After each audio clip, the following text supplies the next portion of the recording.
कहानी डाल जो दाखलता से अलग हो गई। एक बड़े दाख के बगीचे में बहुत सी हरी भरी डालियां थीं। उनमें से एक दाल का नाम था लवी।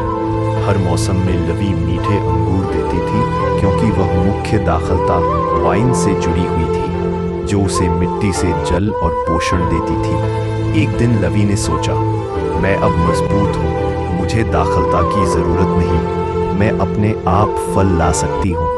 जब माली दाखलता को काट छाट रहा था, तो लवी ने उससे कहा, मुझे अलग कर दो, मैं अकेली बढ़ना चाहती हूँ। माली ने दुखी होकर कहा, बेटी, दाखलता से अलग होकर कोई भी डाल जीवित नहीं रह सकती, उसी से जीवन बहता है।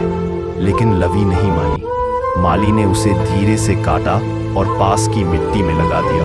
पहले कुछ दिन लवी हरी भरी रही, पर कुछ ही समय बाद उसकी पत्तियां सूखने लगीं, अंगूर मुरझा गए, अब उसमें कोई जीवन नहीं रहा। एक सुबह लवी ने दाख के बगीचे की ओर देखा।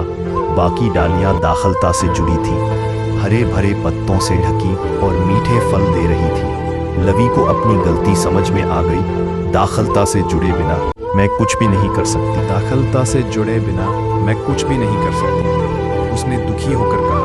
तभी माली आया, सूखी दाल को उठाया और प्यार से बोला, जब तक तू दाखलता में नहीं बनी रहेगी, तब तक फल नहीं ला सकेगी। उसने लवी को फिर से दाखलता में जोड़ दिया। धीरे धीरे उसमें फिर से रस बहने लगा, नई पत्तियां आईं और कुछ ही समय में मीठे अंगूर फिर से लटकने लगे। शिक्षा, जैसी डाल दाखलता से अलग होकर जीवित नहीं रह सकती, वैसे ही हम यीशु मसीह से अलग होकर फलदायी जीवन नहीं जी सकते। जब हम यीशु में बने रहते हैं, प्रार्थना, वचन और आज्ञाकारिता में, तब उनका जीवन हम में बहता है और हम प्रेम, शांति और आनंद के फल देते हैं।